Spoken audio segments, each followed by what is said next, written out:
Masarap ba sa kama si Maricel? Nakaramdam ng kaba si Ray at napalunok. Hindi niya alam kung papaano nalaman ni Laya. Pero agad niyang itinanggi bintang na iyon. Hindi totoo yan, Laya.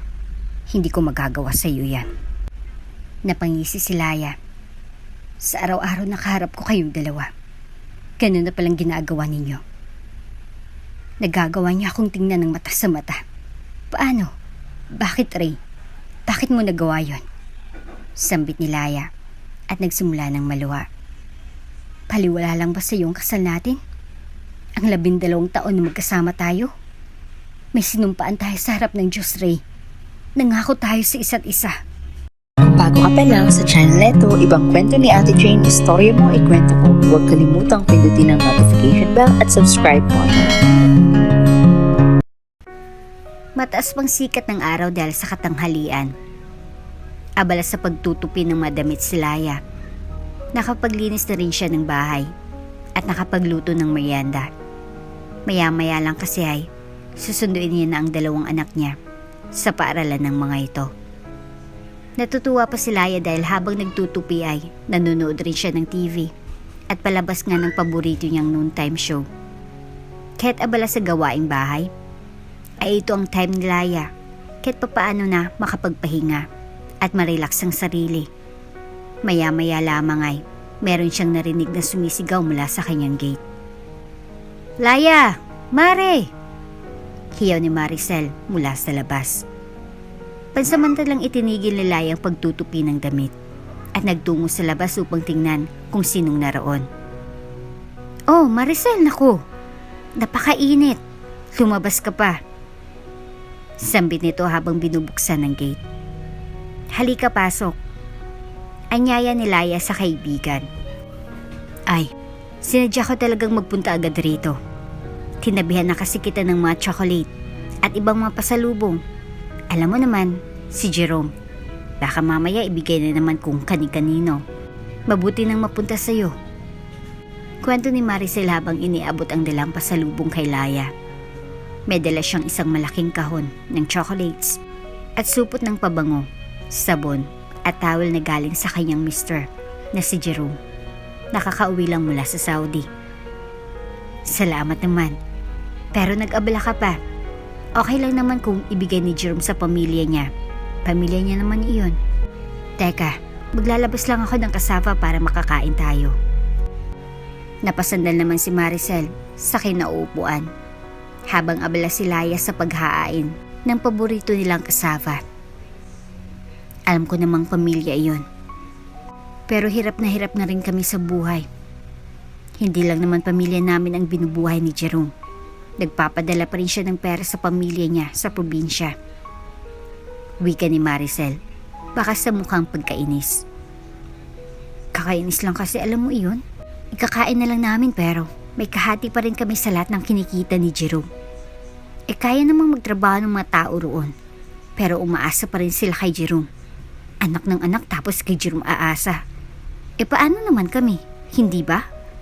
Kailangan naming tipirin ang masarili namin. Kahit hindi naman dapat. Dagdag pa ni Maricel. Napapailing habang kinakain ang kasama na ihinanda ni Laya. Marahang tinapik ni Laya ang balikat ni Maricel upang mapalamig ang ulo ng kaibigan. Ano ka ba, Mare? Hayaan mo na. At least, nakakatulong kayo.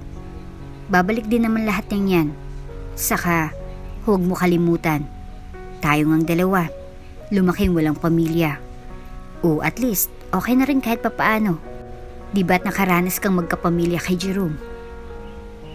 Asungot na pamilya ka mo. Hindi mo naman may aalis sa akin ng may inis. Dagdag pa ni Maricel. Iniba na ni Maricel ang usapan at tinanong si Laya ukol sa kasalukuyan niyang lagay. Dahilan upang mapahugot ito ng malalim na hininga. Ayun na nga, Mare. Kami nga ni Ray.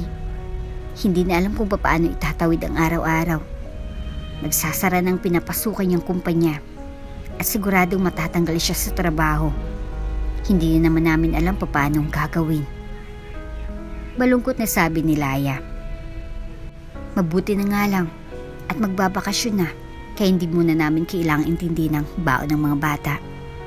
Pero alam mo yun? Ayaw ko namang pati sila mahirapan. Naku Mari, ang hirap naman yan. Pero Mari ha, kung kailangan ninyo ng tulong, huwag kang mag-atubiling magsabi ha. Handa naman ako magpahiram. Alok ni Maricel na puno ng pag-aalala. Agad namang umiling si Laya. Ay hindi na, ano ka ba? Kaya pa naman namin Maricel, salamat sa alok mo. Ilalapit na lang kita sa kakilala kong nagpapa 5'6". Biro pa ni Maricel na siyang nagpatawa kay Laya. Baka mabaon pa kami riyan. Basta Mari, kung kailangan mo talaga ng tulong, nandito lang kami. Mas gusto pa kitang tulungan kesa sa pamilya ni Jerome. Saka ano ba? Para saan pa at best friend tayo mula bata, di ba? Childhood best friends si Laya at Maricel. Pareho silang ulila sa magulang. Bata pa lang sila noon nang maaksidente sila. Nakasakay sila noon sa isang jeep na minamaneho ng tatay ni Maricel. Papunta sila sa isang resort noon para sa karawan nito. Pero sa kasamaang palad ay nawala ng preno ang jeep at nahulog sa bangin. Bilagrong nakaligtas silang dalawa. Nawala nga lamang ang mga magulang nilang dalawa. Kaya kinupkup sila ng kanilang mga lola. Nang tumanda na sila, nagkaroon na sila ng kanya-kanyang pamilya. Magkatapat lang ang bahay nilang dalawa. Kaya kahit ganun ay, hindi na rin talaga sila magpaghiwalay. Kahit anong mangyari, tandaan mo, nandito lang ako para sa'yo. Tunay na tunay to friend. Mas tunay pa sa dibdib ni Julieta. Pangako ni Maricel. Kaga ka talaga.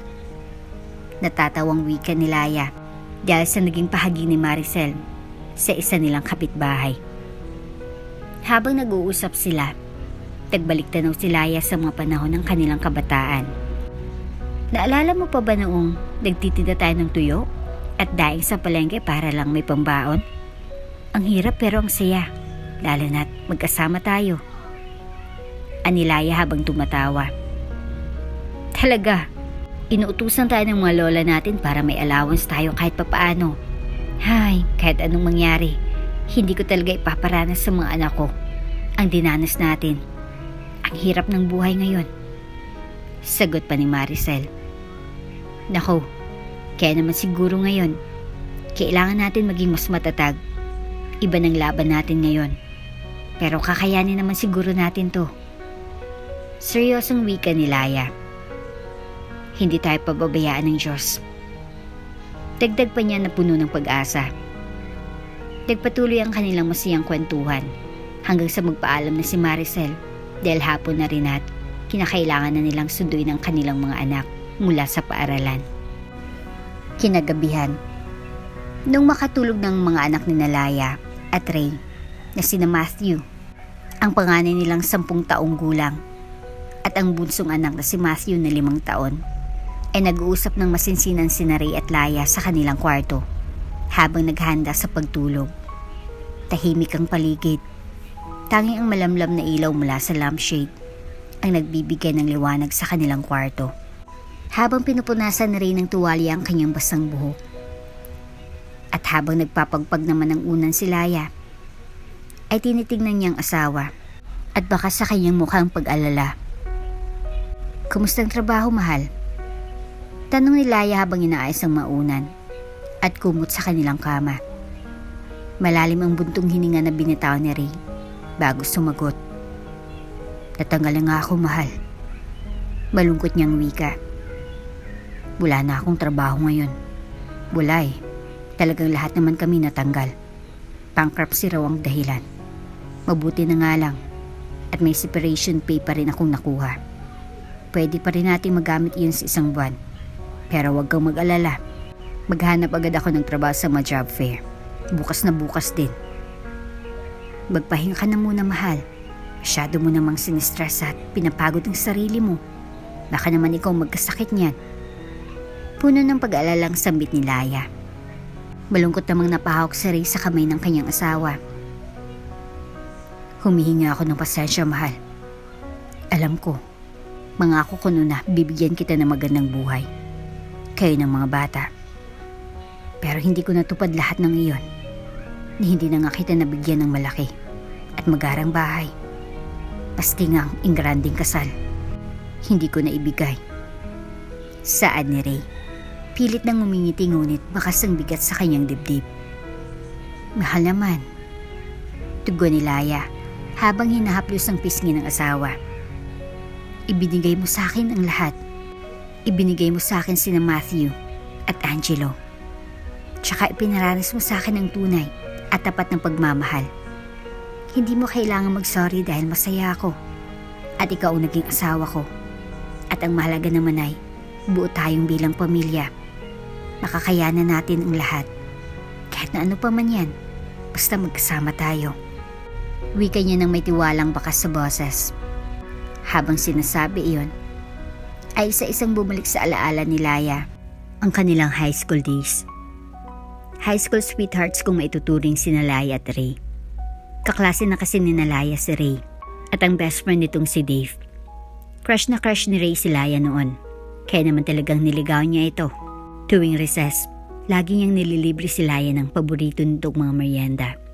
Inalok din niyang dalaga ng GS Pro, kung saan sila unang sumayaw ng magkasama. Puro kilig at saya lamang noon. Napakagaan pa ng panahon.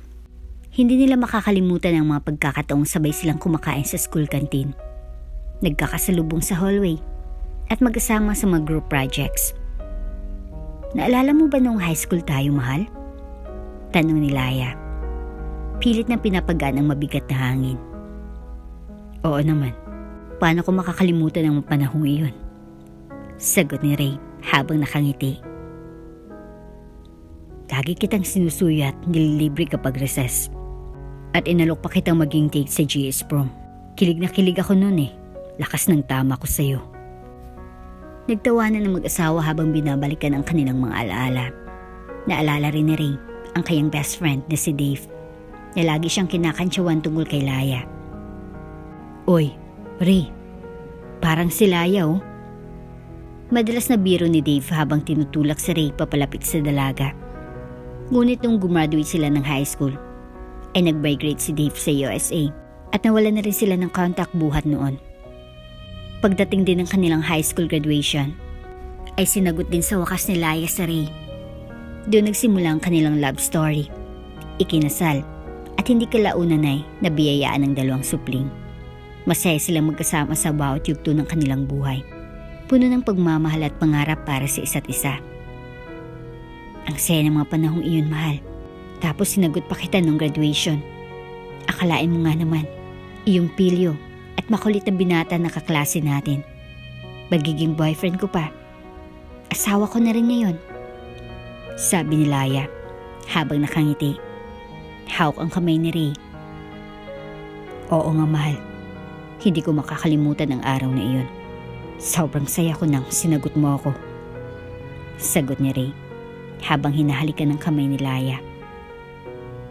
Pero wala, i-crush na crush mo rin ako kaya mo ako sinagot. Biro pa ni Ray na siyang ikinatawa naman ni Laya. Ay, mahal. Wika ni Laya at saka nagmamadaling kinuwang maliit na alkansya na itinabi niya sa ilalim ng kama. Tingnan mo ito. Alam mo, may inipon ako rito. Pwede natin itong ipangpuhunan sa maliit na negosyo.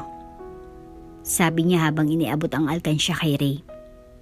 Nagulat si Ray at halos mapaluha sa tuwa. Bakit marami ito? Di ba kapag binibigyan mo ako ng pampasalon o di kaya pambili ng damit sa bayan, hindi ko naman ginagamit. Itinatabi ko para kung sakaling kailangan natin. At least meron. Tinitipid mong sarili mo, mahal? Di bali nang tipirin ko ang sarili ko kesa naman ang mga anak natin ang makaranas ng gutom o di kaya mawala ng maayos na damit at sapatos. Mahal, sobrang swerte ko na ikaw ang naging asawa ko. Napakabait at napakamaalaga mo. Hindi ko alam kung paano kita mapapasalamatan. Hindi ko alam kung paano ako mabubuhay nang wala ka. Mahal na mahal kita. Sabi ni Ray habang niyayakap si Laya ng mahigpit. Nako Ray, swerteng-swerte rin ako sa'yo. Ginagawa mong lahat para maibigay ang lahat ng pangangailangan namin. Hindi mo kailangang magpasalamat. Mahal na mahal din kita. Sagot ni Laya at hinagkan ni Ray ang kanyang labi at inalalayan sa paghiga sa malambot na kama. Alam nila pareho na maraming pagsubok pang darating, pero buo ang kanilang tiwala sa isa't isa. Patuloy silang magtutulungan at magdadamayan, handang harapin ang anumang hamon na darating sa kanilang buhay. Isa pa, mabait at faithful na asawa si Ray kay Laya. Wala itong bisyo o kahit na anong masamang gawain. Hindi to kailanman nagloko kay Laya. At wala itong ibang hinahangad kundi ang mabuti para sa kanyang pamilya. Gayon din naman si Laya na sobra-sobrang pagmamahal kay Ray at sa kanilang mga anak. Kaya naman sa gabing iyon ay natulog sila ng may ngiti sa kanilang mga labi, puno ng pag-asa at tiwala anuman ang mangyari, ay tiyak na kaya nilang harapin ang bukas ng magkasama at nagmamahalan. Naghanap-hanap na nga ng trabaho si Ray. Bagaman sinabihan siya ni Laya na magpahinga muna, ay namang matengga ni Ray at manatili sa bahay gayong kailangan niya maghanap ng ikabubuhay. Samantala, si Laya naman ay nagsimula na ring dumiskarte ng pagkakakitaan para makatulong sa asawa. Kumuha siya sa kaunting ipon niya para kahit papaano ay makapagsimula ng negosyo. Tutal nagkasundo na rin naman sila ni Ray na maaari niyang gamitin iyon upang maging puhunan. Isa pa, magaling at masarap din talagang magluto si Laya. Mahilig siyang manood ng mga cooking shows sa TV at YouTube. Kaya marami rin siyang napanood na recipe na pwedeng gayahin. Kaso lang, dahil limitadong puhunan, kailangan niyang diskartehan ng masangkap. Kaya naman, nag-eksperimento siya ng maputahe na pwedeng ilagay sa grapon para tumagalat, maging mas accessible sa mga customer. Dalikas na magaling, nagagawa ring makuha nila yung matama at saktong timpla. Mahal, kumusta ang job hunting mo? Tanong ni Laya habang nagluluto ng isang bagong recipe na inimbento niya. May tumatawag ba sa iyo pabalik? Balita ko sa kapitbahay, may job fair daw sa City Hall, sa Makalawa. Napakamot ng ulo si Ray. Hirap pa rin, mahal. Karamihan kasi kung ano-anong nire-require. Alam mo namang hindi ako bihasa sagana sa computer at kung ano-anong teknolohiya. Pero okay lang. Darating din ang tamang panahon para sa atin. Sagot ni Ray na nasa tabi niya at tumutulong na mag-prepare ng mga kailangan ni Laya sa pagbebenta. Tumango naman si Laya. Huwag kang mag-alala. Kapag naayos na natin lahat, pwede na ako magsimula sa pagbebenta. Magpapaskil ako ng kartulina sa harap para may sign tayo. Tapos maglalatag ako ng maliit na mesa at doon ko ilalagay ang mga paninda ko. Pasensya ka na, mahal, ha? Pati tuloy ko nagtatrabaho pa. Nahiyang sambit ni Ray. Bahagyang itinigil nila ang pag-aayos ng magrapon at nilapitan ng asawa. Ano ka ba naman, mahal? Ang kulit-kulit mo talaga. Asawa mo ako. Di ba nga sa hirap at ginhawa? Lagi tayong magkasama. Oh, ito na yung hirap. Pasasaan ba't makakamit natin ang ginhawa? Napangiti naman si Ray at niyakap pa ang asawa. Maya-maya ay pumasok din sa kusina sina Angelo at Matthew at excited na ipinakita ang magaganda nilang project. Napakagaling talaga ng mga anak ko. Wika ni Ray sabay aparat, marahang gulo ng buhok sa mga anak. Wala nang iba pang hinihiling si Laya. Marahil ngayon ay kapos sila sa pera. Pero nag-uumapaw naman siya sa labis na pagmamahal. Meron siyang malambing, mababait at matatalinong anak. At higit sa lahat, meron siyang tapat na asawa na siya ring responsableng ama. Naku, Mare, napakasarap. Sure ako magiging bentang-benta ang mga ito. Excited na wika ni Maricel nang minsang tikman niya ang isa sa mga putaheng inihanda ni Laya. Mabuti naman at nagustuhan mo. Alam mo naman sa ating dalawa, ikaw talagang chef. O siya ano? Ano bang kailangan mong tulong? Game ako sa kahit ano pa yan. Kailangan mo ba ng model ng mga produkto mo? Biro pa ni Maricel na siyang ikinatawa naman ni Laya. Ikaw talaga kahit kailan. Napakapilya mo. Natatawang wika ni Laya sa kanyang kaibigan. Tuturin naman ang suporta ni Maricel sa kanyang kaibigan. Nagsabi ni Laya ang balak niyang magsimula ng negosyo gamit ang maliit na puhunan. Ay talaga namang nakasuporta ito agad. Siya rin ang taga-tikim ng mga pinag-eksperimentuhang putahe ni Laya. At tumutulong din siya kay Laya sa pag-aayos ng mga produkto. Dumating ng araw ng unang pagtitinda ni Laya. Nagsulat lamang siya sa isang kartulina ng malaking mga luto ni Laya. Para maging pang-aakit ng mga customer, naglatag siya ng maliit na mesa sa tapat ng gate at doon inilagay ang iilang mga garapon na naluto niya. Pero natapos ang buong araw na walang naitinda si Laya. Di bali, bukas siguro, baka meron na. Nagpatuloy lamang sa ganun si Laya.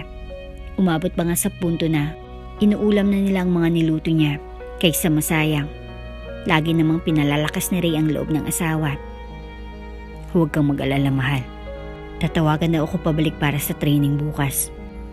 Kapag naipasa ko iyan, pwede ka nang tumigil sa pagtitinda para hindi ka napapagod. Paniniguro naman ni Ray.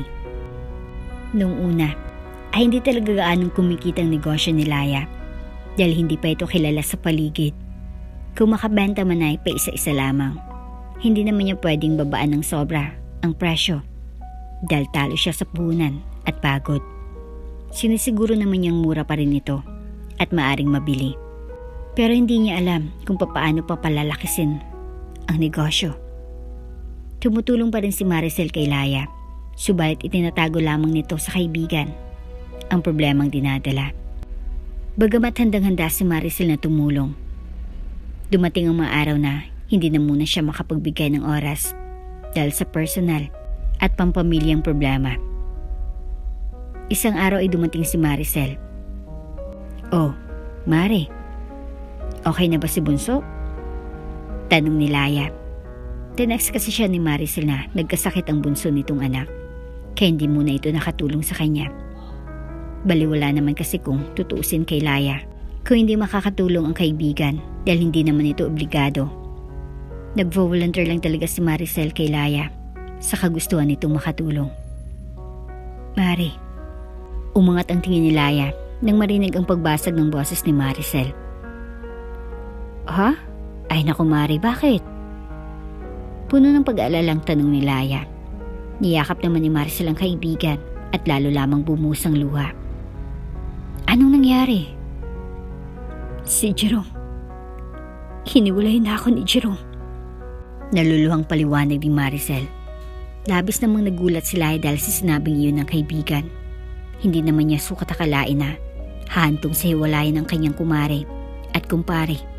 Gayong masaya naman ang pagsasama ng mga ito. Hiniwalay na kasi ni Jerome si Maricel dahil sa mga isyo sa kanyang pamilya. Aminado siyang masilimot ang sitwasyon at tila hindi maayos ang kanilang pagkakaunawaan. Masyado nga kasing atribida at pakialamera ang pamilya ni Jerome. At pakiramdam nga ng maitway, inaagaw ni Maricel sa kanila si Jerome. Ang masakit lamang ay, kinampihan ni Jerome ang kanyang pamilya imbis na ang kanyang asawa. Desidido na siya. Magpapadala na lang siya ng sustento sa mga bata. Tapos babalik agad siya sa Saudi.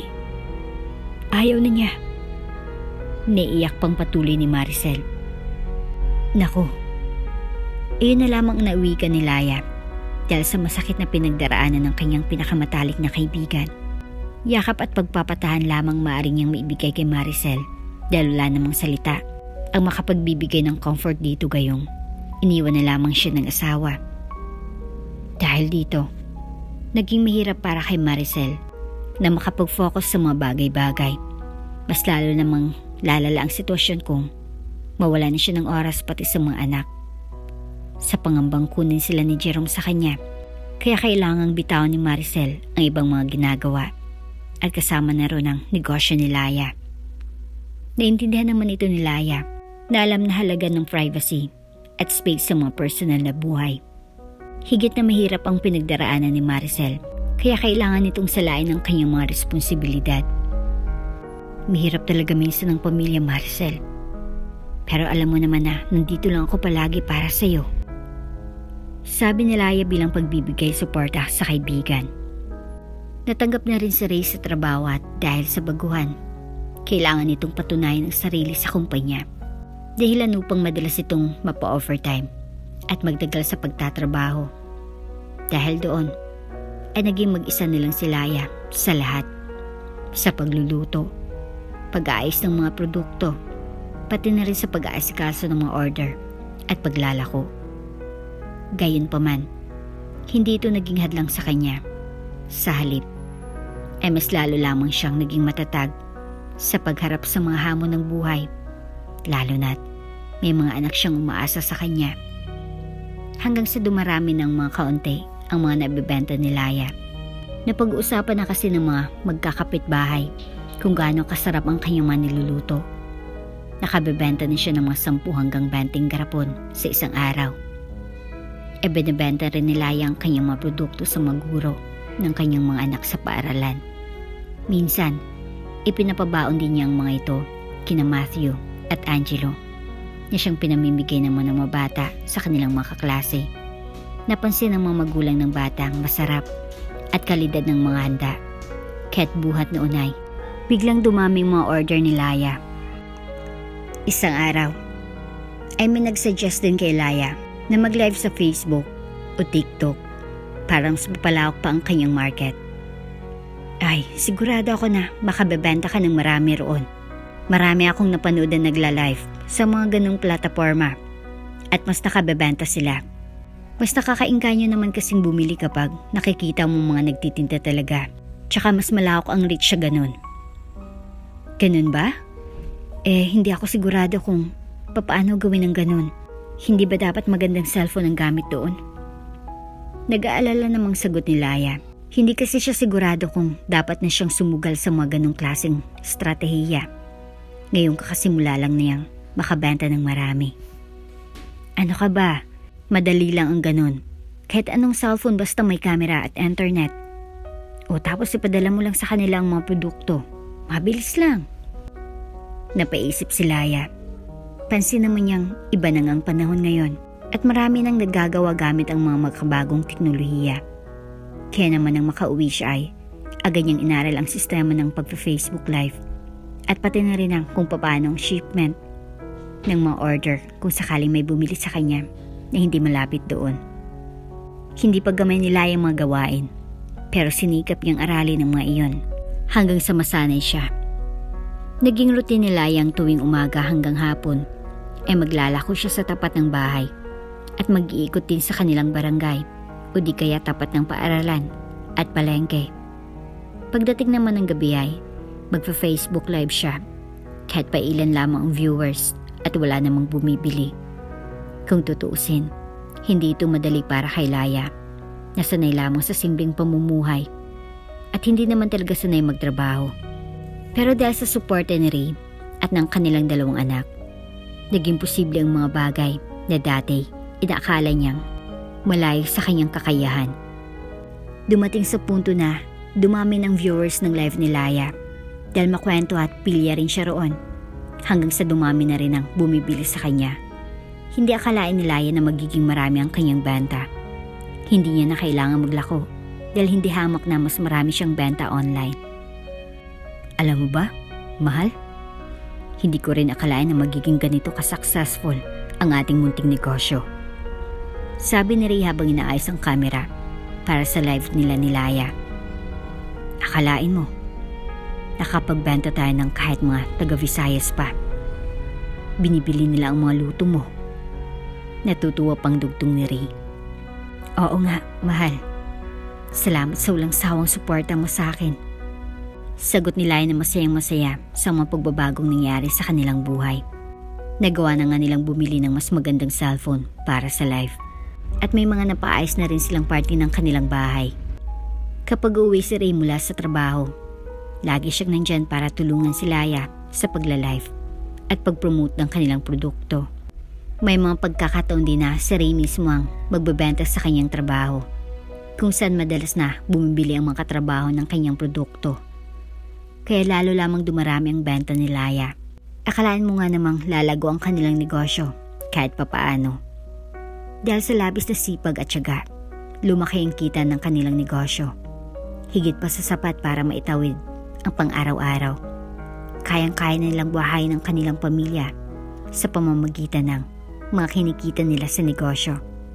Kaya naman, nagdesisyon na rin si Reyna mag-resign sa kanyang trabaho para mas makapaglaan ng oras at atensyon sa pag-aasikaso ng kanilang munting negosyo. Magkasama silang dalawa nila sa pagtataguyod ng kanilang negosyo. Dahil hindi pa nila kayang magpasweldo ng mga tauhan sa ngayon. Mahal? Napakaganda ng nangyayari sa atin. Hindi makapaniwalang wika ni Laya dahil nakapag-ship na sila ng kahong order patungo sa Estados Unidos. Kaya't umaabot na silang mag-asawa ng hating gabi kaluluto at kaayos ng mga order. Ay worth it ang pagod dahil sa laki ng kinikita nila at sa dami ng order na meron sila. Isang araw, habang abala silang nagpapak ng mga garapon, ay kapansin-pansin ang pagkaputla ni Ray. Mahal, magpahinga ka na muna at matulog. Ako na lang muna rito. Wika ni Laya habang hinihimas ang braso ng kanyang asawa. Hindi pwede. Baka ikaw naman ang mapagod. Hindi na natapos pa na Ray ang kanyang sasabihin dahil bigla na lamang siyang bumulagtas sa sahig. Ray! Sigaw ni Laya at agad na nilapitan ng asawa. Mama, ano pong nangyari? Tanong ni Matthew. Tumawag ka ng tulong, dali! Nagmamadaling utos si Laya sa anak. Agad namang sumaklolo ang mga kapitbahay at agad na isinugod si Ray sa ospital. Lapis-lapis ang kaba ni Laya. Malusog at malakas naman si Ray, kaya hindi niya inakalang bigla na lamang itong mahihimatay. Kinakailangan pang obserbahan si Ray kung ano-anong test ang isinagawa sa kanya hanggang sa doon nila nalaman na meron pala itong sakit sa dugo. Mahina ang katawan ni Ray at kailangan niyang ma-confine at magpagaling sa ospital. Nang marinig yun ni Layay, halos manghina ang kanyang tuhod. Gumaganda nga ang lagay ng kanilang negosyo. Meron naman silang pagsubok na kinakailangang harapin. Papa? Okay ka lang ba? Tanong ni Angelo, ang kanilang 5 taong gulang na anak at bunso, na nasa tabi ni Laya habang naghintay sa loob ng ospital. Oo anak, si Papay magiging okay. Malakas ang papa mo, di ba mahal? Sagot naman ni Ray, na kahit hirap sa kanyang kalagayan, pinipilit pa rin umiti para sa kanilang mga anak. Dahil dito, bumalik si Laya sa pagkayod, mag-isa, para may pambayad sa mga gastusin sa ospital. Araw-gabi siyang magsisikap na magluto para may ipangbenta. Hindi niya pwedeng pabayaan ang negosyo dahil iyon na lamang ang kanilang pinagkukunan. Mabuti na nga lamang at merong insurance si Ray sa trabaho, kaya kahit papaano ay nakatulong ito makabawi sa kanilang mga gastusin sa ospital. Hindi rin pwedeng magkasakit si Laya at kailangan niyang alagaan ang sarili dahil siya lang din ang match sa dugo ni Ray. Kaya kadalasan siyang nagdo-donate. Hindi niya ito sinasabi kay Ray dahil ayaw niyang mag-alala ito. Palagi niyang pinapalakas ang loob ni Ray at sinasabihan na magpakatatag dahil nariyan sila ng mga anak nila. Mahal, huwag kang mag-alala. Kaya mo yan. Nandito lang kami palagi. Sabi ni Laya habang dumarami ang kanyang responsibilidad sa negosyo at sa pamilya at hindi na alam kung paano pagsasabayin ang lahat. Mahal, ano yung mga pasa sa braso mo? Puno ng pagtatakang tanong ni Ray. Hindi sinasabi ni Laya na siyang nagdodonate ng dugo dahil nga baka mag-alala sa kanya. Hindi naman niya inasana mahalata sa braso niya ang kanyang ginagawa, kaya nagmamadali niyang tinakpan ito. Wala. Sa pagod lang siguro. Hindi ba kapag madalas puyatay, nagkakaroon ng mga ganito? Marami kasing projects ang magkapatid kaya kailangan ko silang tulungan. Tapos alam mo na, sa negosyo pa. Pagdadahilan ni Laya, mukhang nakumbinsi naman doon si Ray. Kaya nakiusap na lamang siya sa asawa na magdahan-dahan at magpahinga rin. Alagaan mo rin ang sarili mo, mahal. Ayaw ko namang pati ikaw ay magkasakit. Iingatan at aalagaan kong sarili ko, mahal. Basta ikaw ay magpalakas at huwag mawalan ng pag-asa. Malalampasan din natin to. Paniniguro pa ni Laya. Hindi kalaunan ay bumubuti naman ang kalagayan ni Ray. Nadadala naman kahit papaano ng mga treatments at therapy ang kanyang sakit. Kailangan lamang itong patuloy na obserbahan sa ospital dahil hindi ito matitingnan ng maayos kung mananatili sa bahay hanggang sa dumating ang araw na hindi na maaring makapag-donate ng dugo si Laya dahil napag-alaman ni Laya na siya'y buntis. Talaga? Buntis ka? Excited na wika ni Ray. Tuwang-tuwa si Ray nang malaman ng balita. Kaya naman ipinangako niya sa asawa na pipilitin niyang gumaling at magpalakas upang maalagaan ang mag-iina at hindi na kailangan pang maghirap si Laya sa trabaho. Huwag mo muna akong isipin, mahal. Kailangan mo magpagaling para sa mga anak natin. Hanggat kaya ko, magtatrabaho ako para sa atin. Pangako ni Laya. Bagaman nangangamba ng kaunti dahil magbubuntis siya ng mag-isa at napakarami niyang kailangan gawin. Pakiramdam ni Laya ay simbolo ang bagong buhay na iyon ng pag-asa na balang araw ay gagaling din si Ray at magiging malusog ng muli. Kaya naman, higit pa ang kanyang pagpupursige sa pag-aasikaso ng kanilang negosyo. Lalong sinisipagan ni Laya kung minsan ay tumutulong na rin ang panganay niyang si Matthew sa kanya para mapadali ang trabaho kahit papaano lalo na siya'y buntis. Kaso lamang, dahil sa dami ng ginagawa ni Laya, kinakailangan niya ng salain ang kanyang mga responsibilidad. Kailangan niyang asikasuhin ang bahay, ang negosyo, pati ang kanyang mga anak. Kailangan din niyang mag-ingat at alagaan ang sarili dahil sa pagbubuntis. Kaya umabot sa puntong hindi niya na masyadong binibisita si Ray sa ospital dahil sa kaliwat kanin niyang responsibilidad. Bagay na naunawaan naman ni Ray dahil mag-isa lamang na kumakayod si Laya habang nagdadalang tao pa ito. Kaya pinakasuyuan na lamang niya si Maricel na tingnan kahit papaano si Laya. Mabuti na lamang at lumipas na rin ang hiwalayan nila ni Jerome. At nakayanan naman ni Maricel kahit papaano natulungan ng kaibigan. Imbis na magbukbuk na rin naman ay mas mainam nang alalayan niya si Laya. Gayong mag-isa lang itong nagtataguyod ng pamilya niya. Lalo na't hindi pa rin gumagaling si Ray hanggang ngayon. Diyos ko, Mari, mag-day off ka naman muna. Mamaya mapano pang pagbubuntis mo niyan? Ay hala, problema pa kapag pati ang pagbubuntis mo nadamay, ha? Puno ng pag-aalalang wika ni Maricel sa kanyang kaibigan. Mari, kapag nagpahinga naman ako, sayang ang araw, tsaka okay pa naman ako. Hindi naman ako hirap at hindi naman masela ng pagbubuntis ko. Kailangan namin ng pera dahil tumataas ang bayarin ni Ray sa ospital. Siyang tugon naman ni Laya na parang walang balak tumigil sa pagtatrabaho. Iintindihan ko naman iyon, Mari. Ang akin lang naman, pahinga-hinga rin kapag may time. Ano ka ba? Delikado kapag pati ang baby mo madamay. Baka pati ikaw ang ma-ospital. Ano, dalawa kayo na rin sa ospital?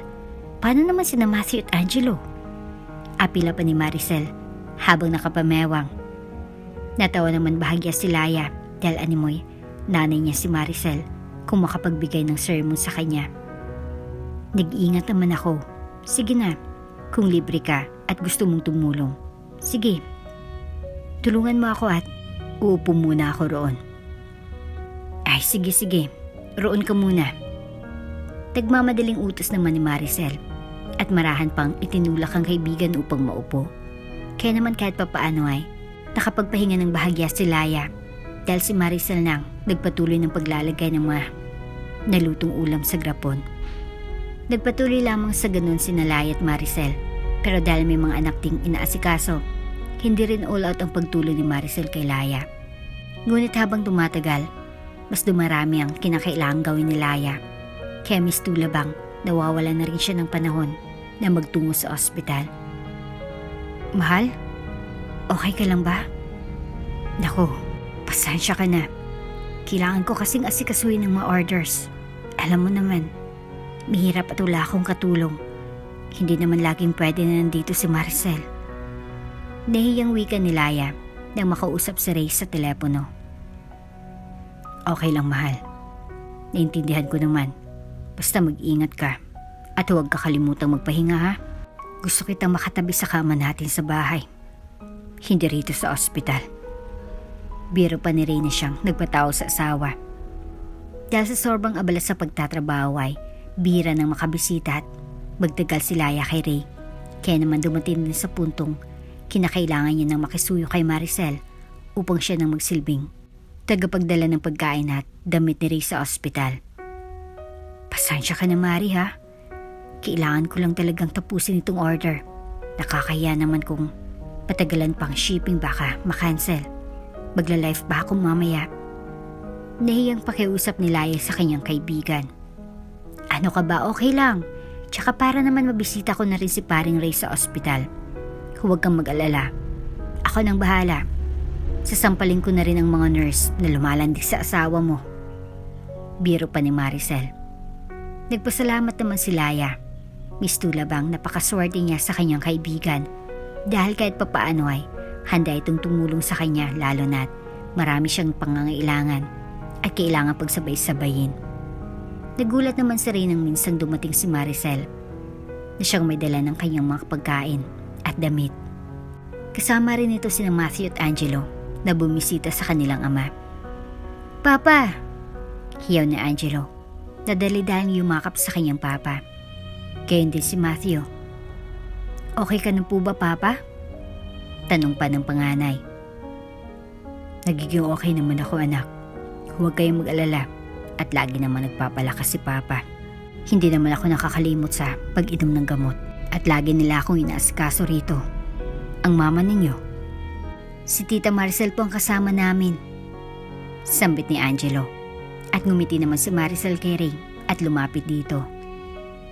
Ako munang proxy ni Laya, pari ha. Alam mo namang busy talagang asawa mo sa pagninegosyo. Kailangan naman talaga at siya lang pwedeng magtrabaho ngayon. Napayo ko naman na bahagya si Ray dahil sa lungkot na nararamdaman. Kung wala sana siyang sakit ay hindi sila ay nahirapan ngayon. Napansin naman iyon ni Maricel kaya hinawakan niyang kamay ng kumpare. Ano ka ba? Malakas naman iyon si Laya. Kayang-kaya niya iyon. Tsaka huwag kang mag-alala. Nandito naman ako at handang-handang tumulong sa inyong mag-asawa. Nakangiting wika ni Maricel. Salamat, Maricel. Tugon naman ni Ray rito. Halos araw-araw nang naging ganito ang kanilang setup. Si Maricel nang nagdadala ng mga pangangailangan ni Ray at siya rin ang nag-aasikaso rito. Hindi naman talaga close si na Ray at Maricel kahit pa best friends si na Maricel at Laya. Pero dahil madalas na si Maricel doon ay nakapagkwentuhan na rin sila ng madalas. Naikukwento rin ni Maricel ang mga pinagdaanan niya kay Jerome, bagay na hindi niya sinasabi kay Laya noon at binibigyan naman siya ng payo na Ray bilang kapalit. Napansin na rin ni Ray na hindi na madalas ang pagbisita ni Laya sa kanya. Nagtataka at nagtampo siya dahil parang wala ng oras si Laya para sa kanya. Kaya nga minsang bumisita si Laya sa kanya ay naabutan siya nito na kasama si Maricel at nagtatawanan. Mukhang magkasundo na kayo ah. Wika ni Laya nang makapasok siya sa kwarto. Ay Mari, joker talaga itong asawa mo. Akala mo walang sakit. Sambit ni Maricel. O siya, iwan ko muna kayong mag-asawa at nang makapagbanting kayo, uwi na ako. Tawagan mo na lang ako kapag may kailangan, Mari ha? Bilin Maricel na siyang tinanguan naman ni Laya. Naiwan ng mag-asawa at niyakap ng mahigpit ni Laya sa Ray nang mapag-isa na silang dalawa. Miss na kita, mahal. Miss na rin kita. Napapansin ko nga, hindi ka na bumibisita ng madalas dito. Sobrang abala ba, mahal? Tanong ni Ray kay Laya nang makalayo sila sa yakap. Naintindihan mo naman siguro, di ba? Kailangan kong maging matatag para sa ating pamilya. Kailangan kong asikasuhin ang negosyo natin. Sagot ni Laya na malungkot na naramdaman ang pagtampo ng kanyang asawa. Naintindihan ko naman. Hindi mo naman maialis sa akin ang mamiss ka. Mas madalas ko pang makita ang mga bata at si Maricel kaysa sayo. Gusto lang naman kitang makasama. Apila ni Ray. Huwag kang mag-alala, mahal. Kapag medyo naging maluwag na si negosyo, ay mapapadalas na ako rito. Medyo maselan lang din ang pakiramdam ko nitong mga nakaraang linggo, gawa ng pagbubuntis ko. Napabuntong hininga na lamang si Ray. Sige mahal, kung saan ka komportable. Iyon na lamang kanyang sinabi at sa kahinimas at hinalikan ng umbok ng tiyan ni Laya. Naging komportable naman si Ray kay Maricel. Si Maricel nang nag-aasikaso sa lahat ng mga pangangailangan ni Ray. At kada tatawag ito ay nagmamadali itong magtungo sa ospital. At dahil madalas na magkasama, hindi nasahang doon din sila nagsimula na magka-developan sa isa't isa. Lumalim na ang kanilang pagsasama at mas lalo lamang nagpatibay iyon. Nang minsang bisitahin ni Maricel si Ray ng hating gabi kahit pa wala namang abiso si Laya rito. Bakit nandito ka? Nagtatakang tanong ni Ray. Nagkibit balikat naman si Maricel. Bakit? Ayaw mo ba? Tanong nito habang malalim na nakatitig sa kumpare. Napalunok si Ray at nakaramdam ng kaba. Hindi rin niya alam kung bakit.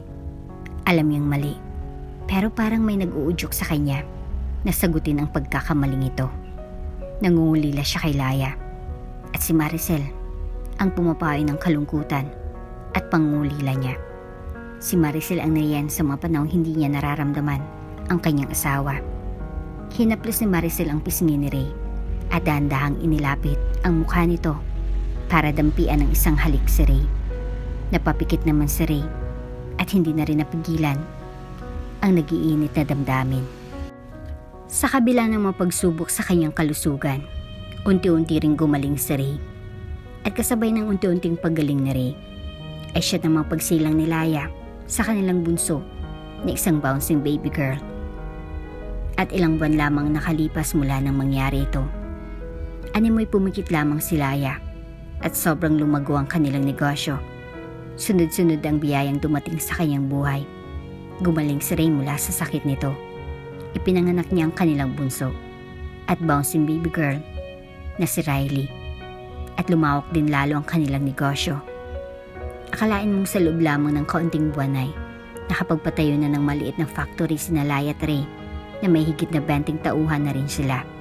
Bukod pa rito ay nabenta na rin nila ang dating bahay at nakabili ng bago, mas malaki, mas maganda. Parang naka-jackpot sa loto si Laya. Napaligiran siya ng lahat ng swerte, ang dating mga hinihiling at ipinagdadasal lamang niya ay nasa kanya na ngayon. Sino mag-aakalang magbunga rin ng ganito ang lahat ng kanyang pinaghirapan noon? Dumating ang araw ng binyag at blessing ng bagong bahay ni Laya at Ray. Kinuha rin nilang ninang ulit si Maricel. Kung sa bagay, ninong at ninang naman sila sa mga anak ng isa't isa. Dahil nga kumari ang turingan nila ni Maricel at Laya. Ipinagsabay ni Laya ang binyag at blessing. Kahit pa medyo mayaman kung maituturing ay nanatili pa rin masinop at humble si Laya. Ginawa niyang reception ang bahay niya para sa binyag nang sa gayon ay mapasalamatan din niyang lahat ng bisita at mga tumulong sa kanya na mapalago ang negosyo. Tuwang-tuwa ang lahat ng mga dating kapitbahay ni Laya dahil sa kakyutan ng baby girl nito na nakaupo sa gitna at binubuhat na para bang Santo Niño ng mga bisita. Ay, napakaamo naman ang mukha nito. Parang anghel. Batik pa ng isa. Talaga po, baby sister namin yan eh. Pagmamalaki naman ni Matthew at Angelo sa kanilang baby sister. Natawa naman si Laya dahil mahal na mahal at todo protekta talaga ang mga kuya ni Riley sa kanya. Oh, picture mo ng family. Wika ng isa kay nagtungo na sa gitna si Laya. Buhat ni Layang baby habang hawak naman siya sa biwang ni Ray at nasa harapan nilang dalawa pa nilang anak. Kiss naman ng mag-asawa. Kantsaw pa ng ilan. Natawa na lamang si Laya nang halikan din siya ni Ray. Habang sa isang gilid ay napaiwas ng tingin si Maricel na animoy. Tila kumirot ang puso sa senaryong kanyang napagmasdan. Nagpatuloy sa selebrasyon ang lahat. Ine-entertain ni Laya ang mga bisita at isa-isang nagpapasalamat sa pagdalo ng mga ito, pati na sa kanilang mga regalo. May pag-giveaway na rin siyang pack ng grapon ng mga bagong putahe na bida sa kanilang negosyo. Samantala, si Ray naman ay lumapit kay Maricel Tumayo lang ito sa tabi nito at may konting espasyo sa kanilang pagitan. Happy family ah. Nakangising wika ni Maricel. Salamat sa pag-alaga mo kay Laya, Maricel. Hindi ko akalaing magiging ganito ang lahat. Sabi ni Ray na nagpapasalamat sa tulong ng kaibigan. Wow, inibang usapan. Pailing-iling na wika pa ni Maricel. Maricel, nagpapasalamat lang ako sa kabutihan mo. Tugon naman ni Ray sa kanya. Alam mo naman Ray, narito lang ako para sa inyo. Para sa iyo. Sagot ni Maricel. At akmang hawakan ng kamay ni Ray. Pero agad niya itong inilayo. Dahilan upang mabalot ng pagtataka si Maricel. Maricel, huwag dito. Pakiusap ni Ray. Abala sa selebrasyon ng lahat. Kaya hindi nila napansin na nag-iba ng timpla ni Maricel. Wala ring nakakarinig sa usapan nilang dalawa. Napailing na lamang si Maricel sa sinabing iyon ni Ray. Huwag? Hindi makapaniwalang wika nito. Sabay lakad papalayo mula sa mga tao. Agad namang sinundan ni Ray si Maricel hanggang sa makarating sila sa may garden. Maricel naman. Pagtawag ni Ray, sana maintindihan mo rin ang nararamdaman ko. Dugtong pa niya. Natigilan si Maricel at halos matawa na lamang sa winikang iyon ni Ray. Ikaw ba Ray? Naiintindihan mo ba ang nararamdaman ko? Naririnig mo bang mga sinasabi mo? Maricel, hinaan mo naman ang boses mo. Baka marinig ka ni Laya. Pakiusap ni Ray. Bakit Ray? Ikinakahiya mo bang kung anong mayroon sa ating dalawa? Akala ko ba akong kailangan mo dahil laging wala sa tabi mo si Laya nung nasa hospital ka? Maricel, please. Pakiusap pa ni Ray. Lalong natawa si Maricel dahil sa mga inirarason sa kanya ni Ray. Akong nasa tabi mo Ray, hindi si Laya. Akong mas nagmamahal sa iyo Ray. Sumbat pa ni Maricel na para bang sampal din kay Ray. Ano? Ganun na lang? Ganun na lang kadali sa iyong bitawan ng lahat? Ginawa mo lang ba akong barausan? Hindi naman sa ganun Maricel. Bigyan mo lang ako ng konting panahon. Kapapanganak lang ni Laya. Ngayon lang din kami nakaka-recover. Umayos ng buhay namin. Kailangan ko ng panahon. Pwes, hindi ko kaya maghintay ng mas matagal pa Ray. Napapagod na rin ako. Sisikmurain ko na lang ba na panuorin kayong masaya bilang mag-asawa at isang buong pamilya habang ako nandito at nakatanaw lang. Masakit yun para sa akin Ray. Sasagot pa sana si Ray pero agad silang natigilan ni Maricel nang tawagin ni Laya ang kanilang atensyon. Oy, mahal! Nandito lang pala kayo. Wika ni Laya habang tinatanaw sila. Nang makita sila ni Laya na magkausap ng ganito, itinuturing na lang ang dalawa bilang normal ang usapan na namagitan sa kanila. Nagkatinginan pa si Ray at Maricel na kapon nagpatay mali siya. Ngumiti naman si Laya at saka naglakad papalapit sa dalawa. Kanina ko pa kayo hinahanap. Bakit pala kayo nandito? Tanong ni Laya. Nagsalita si Ray, subalit hindi ito nakapagpatuloy dahil hindi rin alam kung paano siya magpapaliwanag at hindi makapag-isip ng maaring irason. Ipinakita lang sa akin ni Ray ang garden. Nagtatanong kung anong pwedeng gawin. Sagot naman ni Maricel. Kailan ka ba nahilig magtanim? Puno ng pagtataka namang tanong ni Laya. Natigilan at napalunok naman si Maricel dahil sa kanyang isinagot. Kilalang kilala kasi niyang kaibigan niya. Alam nitong hindi naman ito mahilig sa mga halaman. Nahilig lang ako nitong kailan lang. May nagregalo kasing nanay sa school tapos sinubukan kong alagaan. Okay naman pala. Pagdadahilan pa ni Maricel. Mukhang naging kumbinsido naman si Laya sa kanyang rason. Iniba na rin itong usapan. O siya, nagde-dessert ng mga bisita. Maghanda na rin ako at mag-ayos ng mga pagkain para ipang take out. Halika na at para mauna ka at makapili ng mga paborito ng mga anak mo. Yaya pa ni Laya. Tinawag naman ni Angelo ang atensyon ni Laya kaya kinakailangan na nitong bumalik doon. Sunod ka ha? Wika ni Laya na siyang tinanguan naman ni Maricel. Naiwang muli sina Maricel at Ray.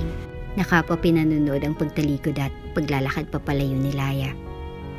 Bago sumunod kay Layay, humarap pa si Maricel kay Ray at saka ito mapusok na hinalikan. Para bang ipanahiwatig kung bakit siya ang mas karapat-dapat na piliin kaysa kay Laya. Maricel, wika ni Ray nang matapos na siyang halikan ni Maricel. Ayusin mo to, Ray. Mamili ka.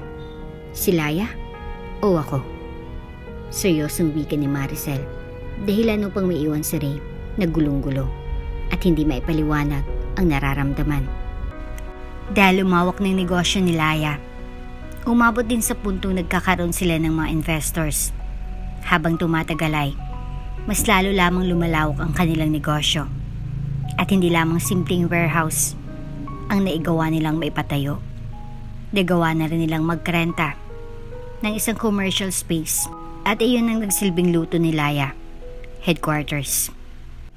Nag-umapaw nga sa biyaya si Laya at dahil siya naman ang nagsimula ng negosyo, siya na rin ang umaaktong CEO nito. Bagay na hindi masyadong umaayon sa timpla ni Ray.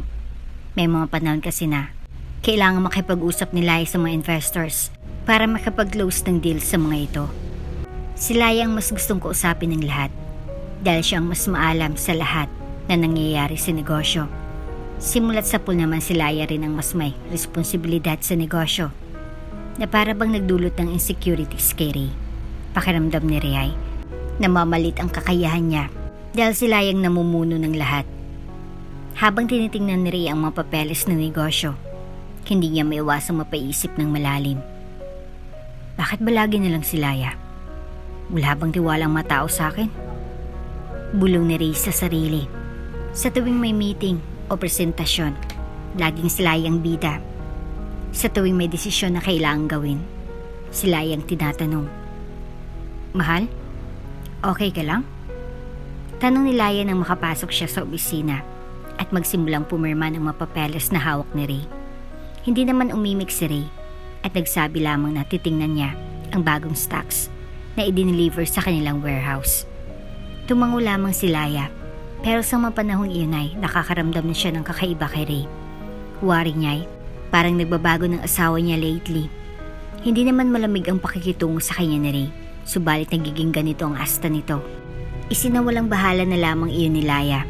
Marahil ay pagod lamang ang asawa dahil hindi rin birong ginagawang pagsusupervise nito sa kanilang warehouse. Ang kaso lang, ibang nagiging dating kay Ray dahil sa nararamdaman niyang insecurities, nagsisimula na siyang manlamig at sumagot ng pabalang kay Laya. Isang araw, habang naghanda si Laya sa pag-alis papuntang Cebu para sa isang business convention, lumapit siya kay Ray na abalang-abala sa kanyang ginagawa. Mahal, makikisuyo sana ako. Pwede bang ikaw na munang bahala kay na Matthew at Angelo? May field trip sila at hindi ko maasikaso dahil aalis ako. Sabi ni Laya habang inaayos ang kanyang maleta. Napalingon si Ray at sumagot na may tono ng pag-apila. Ano bang papel ko dito, Laya? Stay at home dad ba ako? Akala ko ba may posisyon din ako sa negosyo? Nagulat naman ng bahagya si Laya sa naging sagot ni Ray. Sasamahan mo lang naman sana sila bilang papa nila. May masama ba roon? Oh, sino magsusupervise sa warehouse? Welta ni Ray. Pwede namang ipakisuyo sa mga tao roon. Tapailing na lamang si Ray. Dahilan upang mapabuntong hininga si Laya at nagsabing, nakikiusap lang naman ako, Ray. Hindi ko ito maasikaso. Alam ko may posisyon ka sa negosyo, pero kailangan kita ngayon bilang asawa at papa ng mga anak natin. Patuloy na sumagot ng pabalang si Ray. Laging ganun na lang. Puro ikaw na lang ang bida. Bagaman labis na nagtataka sa inaasal ng asawa, hindi na lang sumagot si Laya rito. Sa halipay, iniisip na lamang niya na baka dala lang ito ng recovery ni Ray mula sa sakit. Hinayaan na lang niya ito at tahimik na lamang na tinapos ang kanyang paghahanda. Pagdating sa Cebu, ay naging abala agad si Laya sa business convention na kanyang dinaluhan. Isang malaking event ito na dinadalawan ng iba't ibang business tycoons at investors. Suot ang kanyang eleganteng business suit. Naglakad siya sa conference hall na puno ng mga booth at presentations. Sa bawat hakbang niya, damo niyang pagtingin ng mga tao sa kanya. May halong respeto at paghanga. Sino ba naman kasing hindi hahanga kung nagsimula ka sa napakaliit na puhunan at nagawa mong magpalago ng ganito? Partida, isa ring babae at ina si Laya. Kaya naman talaga nakakabilib na nagawa niyang pagsabayin ang lahat ng responsibilidad bilang negosyante at habang itinataguyod rin ang pamilya. Isang pagkakataon, lumapit sa kanya si Mrs. Hilda, ang isang kilalang investor, tulad ni Laya. Sa katiting na puhunan din nagsimula si Mrs. Hilda at nagsimulang bakery niya ay nagkaroon na ng ibang branch, hindi lamang sa Pilipinas kundi pati na rin sa ibang bansa. Miss Laya, ang ganda ng mga produkto nyo. I'm very interested to collaborate with your company. Sabi nito habang iniabot ang kanyang business card. Nakita ko sa social media ang mga postings ninyo. Nagsimula ka lang sa pag-Facebook Live at TikTok Live. Look at where you are now. Ngumiti si Laya at magalang na sumagot. Thank you, ma'am. Napakalaking bagay sa amin ito. Sure po. We are very open to collaboration. Let's set a meeting and discuss the details. Dugtong ni Laya at inabot din ang kanyang contact details para makapag-set ng meeting pagbalik sa Maynila. Habang tumatagal ang convention, lalong dumadaming business deals na nakuha niya, na lalo pang nagpalakas ng kanilang negosyo. Samantala naman ni Ray at Maricel ang pagkakataon na wala si Laya. Bumisita si Maricel sa warehouse. Nagkasama sila sa opisina at hindi rin nagtagal ay sa bahay ni Maricel na kay Jerome ngayon ang mga anak nilang dalawa. Kaya naman solong-solo niyang bahay at solong-solo rin niya si Ray. Habang nakahiga sa kama at tanging kumot lamang ang bumabalot sa mga katawan, ay tinanong ni Maricel si Ray, "Anong plano mo ngayon? Hindi ka ba aaksyon?" Ikwento ni Ray ang kanyang frustration kay Laya. "Pakiramdam ko, wala na akong silbi. Si Laya na lang ang laging bida. Parang ako'y isang tagasunod nila. Alam ko namang nagkasakit ako, pero hindi naman ako baldado. Alam ko rin naman ang mga responsibilidad ko bilang tatay. Pero hindi ba? Dapat siyang gumagawa ng lahat." Ibinaling ni Maricel ang ulo kay Ray. "Dapat isiguro mo ang posisyon mo sa negosyo. Hindi pwede kay Laya mapunta ang lahat ng yaman. Papayag ka ba na siya na lang ang laging bida? Baka naman madamay ang mga bata."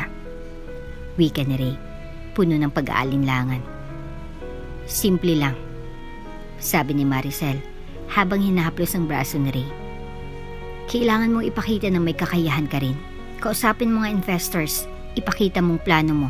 Huwag mong hayaan si Laya lang ang magdesisyon. O di kaya, magtrabaho ka pa ilalim. Hindi ba't sa iyo nakapangalan ng mga permits niyo? Ikaw may kakayahan." Napaisip ng malalim si Ray dahil ramdam niya ang bigat ng sitwasyon. Alam niyang mali ang kanyang ginagawa, ngunit hindi niya alam kung paano itutuwid ang lahat. Dahil sa ngayon, malinaw sa kanyang wala na siyang intensyon tumagal pa sa piling ni Laya. Bumalik si Laya sa Maynila na may daladalang mga bagong business deals. Sa kanyang pagbabalik, nagplano siya ng engranding birthday party para kay Angelo na magdiriwang ng kanyang ikapitong kaarawan. Nakita niya si Reyna abalang-abala sa trabaho, ngunit napansin niyang parang wala itong interes sa mga nangyayari. "Mahal, anong sa tingin mo sa dekorasyon na ito?" Tanong ni Laya habang ipinapakita ang mga sample decorations na ifinorward sa kanya ng organizer. Parang wala sa sariling sumagot si Reyna. "Bahala ka na riyan, busy ako." Napatigil si Laya at nag-isip. Bakit kaya nagkakaganito si Ray? Ano bang problema? Pero hindi na lang niya ito pinansin at itinuloy ang kanyang paghanda para sa party. Kailangan maging memorable iyon dahil ngayong nakakaluwag-luwag na sila may ginhawa na sa buhay. Mahalagang mabigyan nila ng memorable na araw ang kanilang anak. Dumating ang araw ng birthday ni Angelo. Laking gulat ni Laya nang biglang naging sweet ulit si Ray sa kanya. Maagang gumising si Ray upang magluto ng breakfast. Habang nagluluto, iniisip niya kung paano aamuhin si Laya. "Good morning, mahal." Bati ni Ray kay Laya habang inilapag ang breakfast tray sa harap nito. "Pinagluto kita ng paborito mong breakfast. Napatingin si Laya kay Ray. Naguguluhan ngunit masaya. Mahal, may question ba bukod sa birthday ni Angelo? Umiiling na sumagot si Ray. Wala naman. Pwede rin namang special day mo rin. Isa pa, masyado kang naging busy nitong mga nakarang araw. Relax ka rin muna. Napangiti si Laya. Tsaka, niisip ko rin, what if magbakasyon ka muna? Ako na munang bahala sa negosyo natin. Mahal, huwag na muna nating pag-usapan ng negosyo. Birthday ngayon ni Angelo. Pero asawa naman kita. Hati naman tayo sa lahat ng responsibilidad sa negosyo. Kung anong ginagawa mo, ipagpatuloy mo lang. Umiwas ng tingin si Ray. Tama nga si Maricel. Kayang-kaya naman niyang ilagay sa pabor niya ang lahat. Ngunit sa kabila ng mga sweet gestures ni Ray, nararamdaman pa rin ni Laya ang pagbabago ng ugali nito. Hindi niya maintindihan kung bakit, pero iniisip niyang baka may pinagdadaanan lang si Ray. Ray, gusto mo ba ng kape? Tanong ni Laya habang inaabot ang tasa ng kape kay Ray. Oo, salamat. Sagot ni Ray na may halong pag-aalinlangan sa kanyang boses habang iniisip kung anong kanyang magiging susunod na hakbangin. Nagpatuloy lang sila sa pagkain ng breakfast hanggang sa magtungo sila sa lahat ng venue para sa birthday ni Angelo. Surprise! Bati nang mabisita nang makapasok ang birthday boy sa loob. Gulat naman si Angelo sa sumalubong sa kanya. Napatingin pa siya kay Laya na animoy, hindi makapaniwala. Mama, akin po lahat ng ito? Birthday ko po talaga ito? Tumango naman si Laya at parang mangingilid pa nga ang luha dahil sa naging reaksyon ng anak. Oo anak, sa iyo lahat ng ito. Happy birthday. Wika ni Laya sabay halik sa noo at pisngi ni Angelo. Masaya at excited naman na tumakbo si Angelo. Punong-puno ng lobo, bubbles, at makukulay na dekorasyon ang venue. Puro kotse, gaya ng mahilig ni Angelo. Enjoy ang mga bisita sa napakaraming parlor games at pagkain. Nagsimula na rin ang programa at kitang-kitang labis na kasiyahan ni Angelo. Nag-game ng sumali sa mga palaro kasama ang kanyang kuya Matthew. Bumabati at nagpapasalamat naman si Laya sa mga bisita habang buhat-buhat ng kasambahay si Baby Riley sa isang tabi. Maya-maya pa ay tinawag na rin ng host ang kanilang atensyon dahil ilalabas ng birthday cake at kakanta na si Angelo. Magkakatabi ang mga anak habang napakalawak ng ngiti ni Angelo sa gitna at masayang nakatingin sa malaking birthday cake na nasa harapan. Happy birthday Angelo! Happy birthday to you! Pagganda ng lahat ng bisita sa 7th birthday ng ikalawang anak ni Laya at Ray. Masayang masaya si Laya para sa kanyang anak dahil itong kauna-unahang beses na nakapagdiwang sila ng isang malaki at ingranding birthday party. Parang dati lang ay pinapangarap lang ito ni Laya, pero ngayon ay unti-unti na itong natupad. Thank you mama, thank you papa. Nakangiting pasasalamat ng batang si Angelo, sabay hihip sa cake. Nagpalakpakan naman ang mabisita at lalong lumakas ang tugtog. Nagpatuloy sa sayawan at party ang lahat at game na game rin ang mga bata sa paglalaro. Kukuha lang ako ng inumin. Paalam ni Laya sa mister. Okay mahal, kuha mo rin ako. Sambit ito na siyang tinanguan naman ni Laya. Nagtungo si Laya sa cart na nagsiserve ng mga inumin. 2 mango juice please. Habang naghihintay ay pinagmasdan muna ni Laya ang kanyang paligid. Makukulay ang ilaw at malawak ang venue. Talagang pinaghandaan niyang party ng anak. Sa tingin niya ay deserve naman nilang isang magarbong selebrasyon dahil kahit papaano ay ibang-iba naman ang kanilang buhay kumpara noong mga nakaraang taon. Maya-maya ay tumunog ang telepono ni Laya. Isang text message iyon na mayroong kalakip na larawan. Akala ni Laya ay picture lang iyon na sinend ng bisita. Pero nang buksan niyang message at makita kung sinong nilalaman ng larawan, ay napasingap na lamang siya dahil sa sobrang gulat. Nanginginig habang isa-isang tinitingnan ang larawan. Kuha yun sa labas ng motel kung saan papasok ang isang lalaki at babae.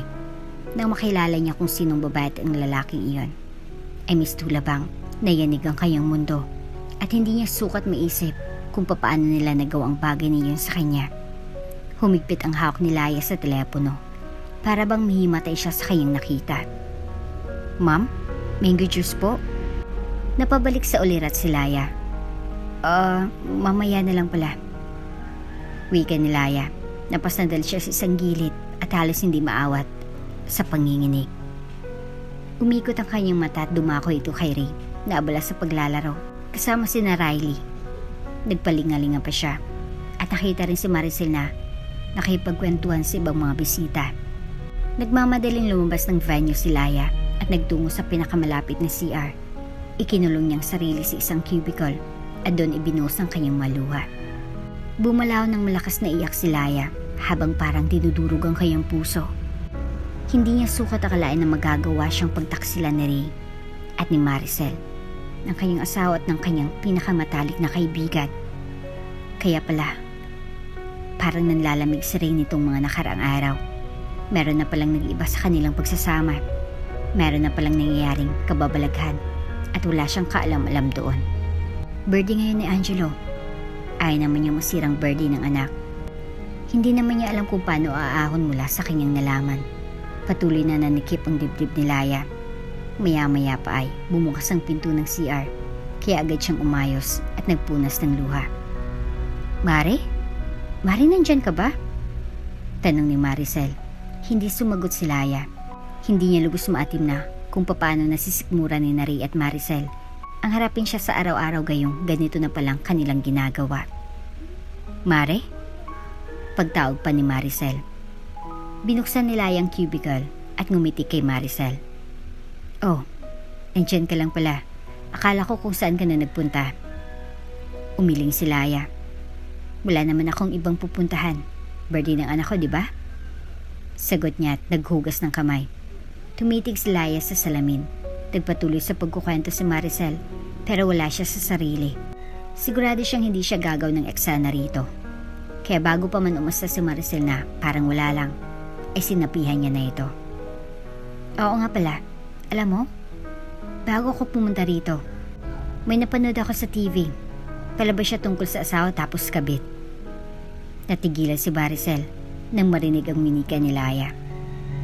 Marami naman talagang mga palabas na ganun, Mare. Nagkibit balikat si Laya.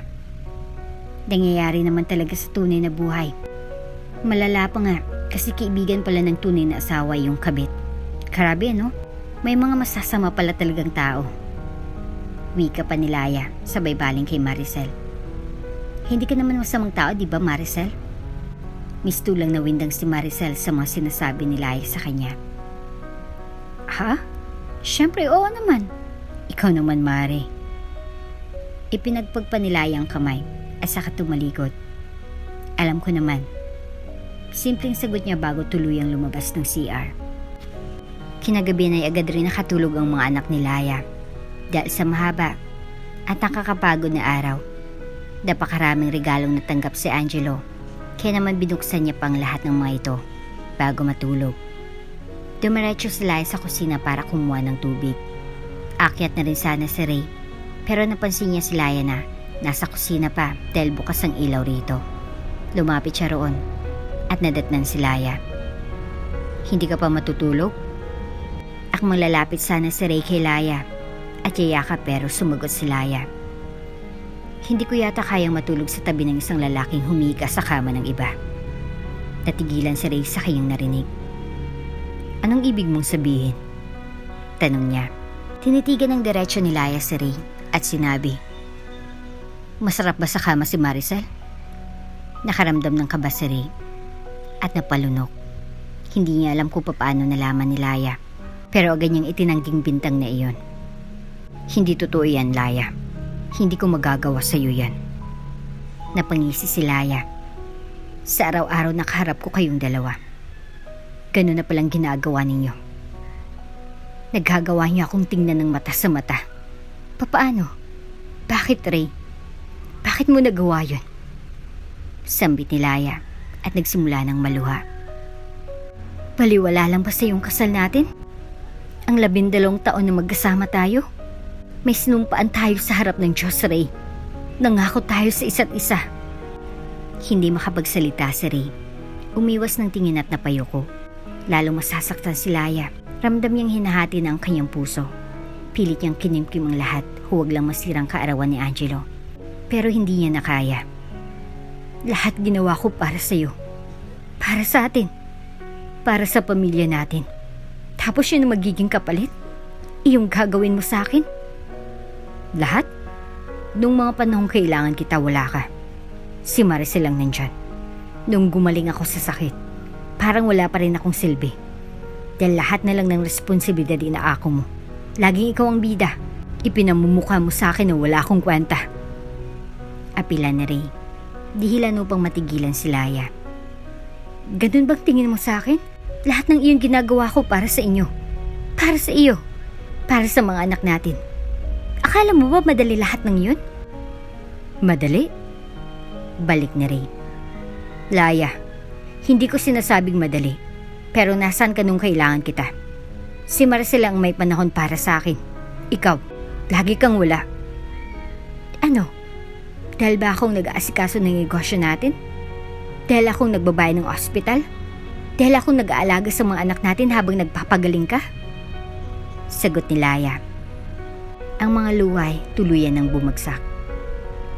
Hindi kita sinisisi sa ginawa mo. Sabi ni Ray, mas malumanay na. Pero sana man lang, inintindi mo rin ako. Hindi lahat ng bagay kaya kong intindihin. Tao lang din ako. Oo, nagkamali ako. Kaya ganun na lang kadali sa iyo ang saktan ako? Tanong ni Laya habang nanginginig ang boses. Hindi nakasagot si Ray. Hindi niya alam kung anong kanyang sasabihin. Pero kitang-kita rin sa kanyang mga mata ang pagkalito at sakit. Nagawa mo na yan, Ray. Hindi mo na mababawi pa. Sagot ni Laya, humihikbi. Akala ko ba pamilya tayo? Bakit? Bakit, Ray? Hindi ko siya pinili, Laya. Nangyari lang. Hindi ko sinasadya. Desperadong sagot ni Ray. Nangyari lang? Hindi sinasadya?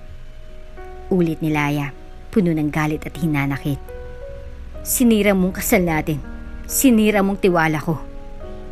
Napatigil si Ray. Alam niyang wala na siyang maidadahilan. Alam niyang nasaktan niya si Laya ng husto. At wala na rin siyang masasabi pa. Pero ang katahimikan niyang iyon ay mistulabang sampal kay Laya. Mahal mo ba siya? Biglang tanong ni Laya na siyang nagpaangat ng tingin ni Ray. Laya, mahal mo ba siya? Pag-uulit pa ni Laya, mariin ang tono at nakatitig ng maigi kay Ray habang hinintay ang sagot nito. Pero walang isinagot si Ray sa kanya. Napatango si Laya. Bukas, pumili ka kung saan mo gustong pumunta. Kapag pumunta kang umaga at nandito ka, salamat. Pero kung magising ako at wala ka rito, alam ko ng sagot. Sambit ni Laya bago pilit na itinulog ang sakit ng damdamin. Sa isang iglap, naglawang lahat ng pinaghirapan nilang buuin. At sa gabing iyon, sa gitna ng tahimik na bahay, nagsimula ang isang malalim na sugat na hindi nila alam kung kailan maghihilom. Hindi na umuwi si Ray sa kanilang bahay. Kapag nagtatanong ang mga anak niya, sasabihin lamang ni Laya na may trabahong inaasikaso ang kanilang papa. Gayunpaman, hindi pa rin sanay si Laya sa mga nangyayari. Gumigising siya nang wala si Ray sa kanyang tabi at natutulog ng ganun din. Alam niyang hindi niya kayang patawarin si Ray, pero hindi naman niya inaasahang ganun lamang kadali kay Ray na isa walang bahala ang kanilang pagsasama. At bago pa man makakilos ng maayos si Laya, ay isang dokumento nang nasa kanyang harapan. Annulment papers iyon na ipinadala ng abogado ni Ray sa kanya. Ang sakit ng pagtataksil ni Ray ay parang matalim na punyal na paulit-ulit siyang tinutusok. Hindi niya alam kung paano nagawa yun sa kanya ng lalaking minsan niyang minahal at pinagkatiwalaan. Ang dating matatag na pundasyon ng kanilang pamilya ay ngayon nakabuwag dahil sa isang pagkakamali. Sa kabila ng lahat, mahal pa rin niya si Ray. Ngunit ang tanong, hanggang kailan siya magtitiis? Hanggang kailan niya dadalhin ang bigat ng sugat na iniwan ng pagtataksil ni Ray? Mukhang wala naman siyang iba pang pagpipilian dahil nakalatag na sa kanyang harapan ng sagot. Congratulations, team. Another case won for us. Bati ng head attorney habang nagbubukas peto ng champagne bilang selebrasyon sa pagkapanalo ng biggest case of the year sa law firm kung saan nagtatrabaho si Dave. Napangiti naman si Dave, isa siya sa mga attorney na nag-aayos ng kaso. Nagtatrabaho si Dave sa isa sa mga pinakamalaki at sikat na law firm sa Chicago. Isa siyang criminal defense attorney. Pero dahil likas na matalino at magaling, ay kayang-kaya niyang magpresenta ng kaso kaya't hindi naman niya expertise. Kaya na lang ng recent taxation case na kanyang inilaban. You know what guys? Since we won a case, we could literally go on a vacation for a whole month. I don't care where you guys go. Just go on a vacation. Anywhere. To Cabo. To Capri. Wherever the wind takes you. Nah, that won't apply to Dave. This one's a workaholic. Natatawa pang biro ng isa sa mga kasamahan ni Dave. Napaili na lamang si Dave dahil may punto naman ang kanyang mga kasamahan. Talaga namang mas pipiliin niyang magtrabaho kesa magaliw-aliw. Isa pa, wala naman kasi siyang ibang pagkakaabalahan bukod sa trabaho. Wala rin naman kasi siyang asawa at anak at matagal na siyang single. Nang matapos ang kanilang celebration ay dumiretso si Dave sa kanyang apartment. Malawak at mamahalin ito. Pero siya lamang nakatira. Nasa ibang state kasi ang kanyang pamilya. Pinili niya lamang na manatili sa Chicago dahil doon din naman siya nagtapos ng law school. Napopo si Dave sa kanyang sofa at nagsali ng whiskey. Itinungga niya yun at naramdaman ng paghago dito sa kanyang lalamunan. Pagkatapos ay kinuha ang telepono upang magpalipas ng oras bago matulog. Napaili na lamang si Dave dahil sa dami ng friend request. Hindi naman kasi talaga siya pala social media dahil mas pinili nga niyang mamuhay ng simple at tahimik. Nag-scroll lamang siya ng kanyang newsfeed hanggang sa dumako ang tingin niya sa isang pamilyar na pangalan. Oh? Wika niya nang mabasang pangalan ni Laya, ang girlfriend ng high school best friend niyang si Ray noon. Hindi apelyido ni Ray ang nakalagay sa Facebook ni Laya, kaya sa wari niya ay naka-display name lang ito at para madali siyang mahanap ng mga kamag-anak. Huling balita ni Dave ay naging mag-asawa nga si Ray at Laya, pero wala na siyang alam buhat noon. Hindi na rin naman kasi siya umuwi ng Pilipinas mula nang umalis at mag-migrate patungo Amerika. Pinindot ni Dave ang friend request at nag-message kay Laya. Wala naman sigurong masama kung kukumustahin niyang dating kaibigan. Hindi nagtagal. Sinabi na rin ni Laya ang totoo sa mga anak nila ni Ray. Para hindi na magtaka ang mga ito at hindi na rin magtanong pa. Ayaw na niyang itagong katotohanan sa mga anak dahil wala namang saysay kung gagawin niya ito. Mahirap man. Kailangan nilang malaman ang katotohanan. Bakit mo mama? Tanong ni Angelo habang tumutulo ang luha. Anak, minsan may mga bagay na hindi natin gustong mangyari pero kailangan nating tanggapin. Sagot ni Laya, pilit na itinatagong sariling sakit. Mahal pa rin namin kayo ng papa niyo. Hindi na nagtanong pa si Matthew, ang panganay. Ngunit baka sa kanyang muka ang paggalito at sakit. Alam ni Laya na mahirap para sa kanila ang sitwasyong ito. Ngunit naniniwala siyang mas mabuti nang malaman nilang totoo kaysa itago pa ito. Laking gulat na lang ni Laya nang malaman niyang gustong humarap ni Ray sa korte para makuha ang kustodiya sa 3 nilang anak. Sobrang pinanghinaan ng loob si Laya at agad na hinarap si Ray. Ray, paano mo nagawa to? Bakit mong gustong kunin ang mga anak natin? Tanong ni Laya, halos hindi makapaniwala. Laya, sa tingin mo ba magiging mabuting buhay nila? Kung ikaw lang kasama nila, kailangan nila ako. Sagot ni Ray. Malamig ang tono nito. Ray, please. Sila lang meron ako. Huwag mo na akong ipagkait sa kanila.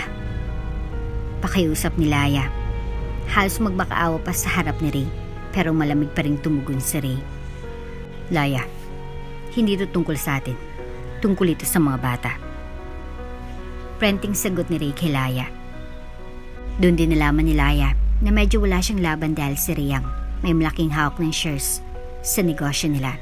Kaya pala militing-militi si Ray na akuin ang responsibilidad sa negosyo. Dahil parang matagal niya nang pinaplanong lahat. Hinang-hina na si Laya.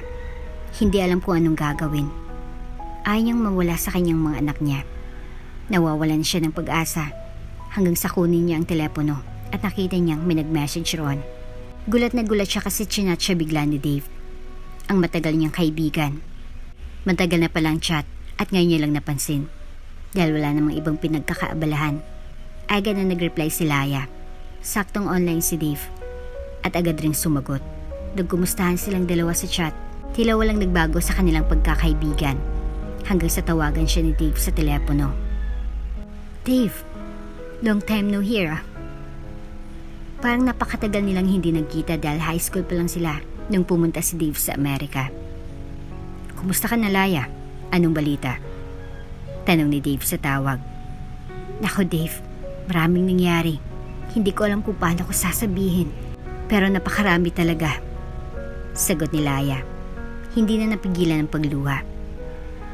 Ano bang problema, Laya? Tutulungan kita. Tugon ni Dave. Ramdam ang pag-aalala sa boses. Ma-open up ni Layang tungkol sa sitwasyon nila ni Ray at manghihingi ng payo. Dave, gusto ni Ray kunin ng mga anak namin. Hindi ko alam ang gagawin ko. Hindi ko kayang mawala sila. Sobrang nagulat si Dave sa nalaman niya kasi hindi niya inakalang magkakaganon ng lahat.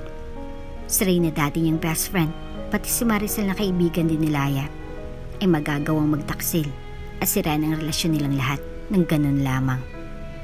Laya, hindi ko akalaing mangyayari to. Paano nangyari to? Bakit? Sunod-sunod na tanong ni Dave. Dave, mahabang kwento. Pero ang mahalaga ngayon, kailangan ko ng tulong mo. Paano ko mapapanalo ang kustodiya ng mga anak ko? Sa tingin mo, anong dapat kong gawin? Tanong ni Laya. Nag-isip si Dave. Alam niyang hindi ito magiging madali. Laya, abogado na ako dito sa Chicago. Pero para sa'yo, uwi ako ng Pilipinas. Tutulungan kita. Kailangan mong malaman na hindi kita pababayaan. Tulungan kitang labanan to. Hindi makapaniwala si Laya sa narinig. Dave, seryoso ka? Uwi ka para lang tulungan ako? Tsaka, best friend mo si Ray. Dave. Oo, Laya. Hindi kita pababayaan. Pumunta ako sa Amerika para magtagumpay. Pero hindi ko kalilimutan ng mga kaibigan ko. Babalik ako dyan at tutulungan kitang makuha ang custody. Kaibigan ko rin si Ray. Kaya mas mabuti kong maayos ninyong dalawa ito. Sagot ni Dave, puno ng determinasyon. Natapos ang usapan nila at hindi alam ni Dave kung bakit. Pero agad siyang nagdesisyon na umuwi ng Pilipinas upang puntahan at tulungan si Laya. Alam niyang kailangan ni Laya ng suporta, hindi lang bilang isang abogado, kundi bilang isang kaibigan. Habang nasa biyahe si Dave pabalik ng Pilipinas, hindi maalis sa isip niya ang mga alaala nila ni Ray. Dati silang magkaibigan na parang magkapatid. Ngunit para bang hindi niya nakilala ang taong iyon.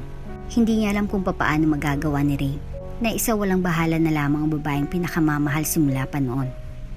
Si Laya naman, habang hinihintay ang pagdating ni Dave, ay hindi may iwasang mapaluha. Pakiramdam niya ay nabigyan siya ng bagong pag-asa. Alam niyang hindi magiging madali ang laban nila ni Ray. Pero sa tulong ni Dave, naniniwala siyang may pag-asa pa. Sa bawat araw na lumilipas, patuloy ang pag-iisip ni Laya ng mga plano para mampanatili ang kustodiya ng kanyang mga anak. Naghanda siya ng mga dokumento at ebidensya na magpapatunay na siyang mas nararapat na mag-alaga sa kanilang mga anak. Kasabay nito, nagmamadaling umuwi si Dave mula sa Amerika, dalang lahat ng kaalaman at karanasan bilang isang abogado upang tulungan si Laya. Pagdating ni Dave sa Pilipinas, agad silang nagkita ni Laya. Parang bumalik ang kanilang kabataan, ang mga tawanan at kulitan noong high school. Ngunit ngayon, may mabigat silang misyon na kailangang harapin. Dave, salamat talaga sa pagbalik mo. Hindi ko alam kung anong gagawin ko kung wala ka. Sabi ni Laya, puno ng pasasalamat. Laya, hindi mo kailangang magpasalamat. Nandito ako para sa'yo. Gagawin natin ang lahat para makuha mong kustodiya ng mga anak mo. Sagot ni Dave. Hawak ang kamay ni Laya. Nagsimula silang magplano at maghanda para sa pagharap sa korte. Kasama ni Dave, binuo ni Laya ang isang malakas na apela laban kay Ray. Alam nilang hindi magiging madali ito, pero handa silang lumaban para sa kapakanan ng mga bata. Habang lumilipas ang mga araw, lalong tumitibay ang loob ni Laya. Sa tulong ni Dave, nabigyan siya ng bagong pag-asa at lakas upang harapin ang lahat ng pagsubok. Ngunit sa kabila ng lahat ng paghahanda, nanatili ang takot sa kanyang puso. Paano kung hindi niya makuha ang kustudiya ng kanyang mga anak? Paano kung maglatag ng kung ano-ano si Ray laban sa kanya? Hindi rin niya alam kung bakit humantong sa ganito ang lahat. Pero alang-alang sa kanyang mga anak, ay gagawin niya ang lahat. Nang dumating ang araw ng pagharap sa korte, sabay na humarap si Laya at Dave. Gulat na gulat pa si Ray at Maricel na makita si Dave na kasama ni Laya. Hindi lubos makapaniwala si Ray dahil bigla na lamang bumalik si Dave. Hindi para tulungan siya, kundi para tulungan ang babaeng kanyang sinaktan. Handang-handa na sina Dave at Laya. Bitbit ang lahat ng ebidensya at testimonya. Alam nilang magiging mahirap ito, pero sa puso nila, naniniwala silang makakamtan nilang hustisya.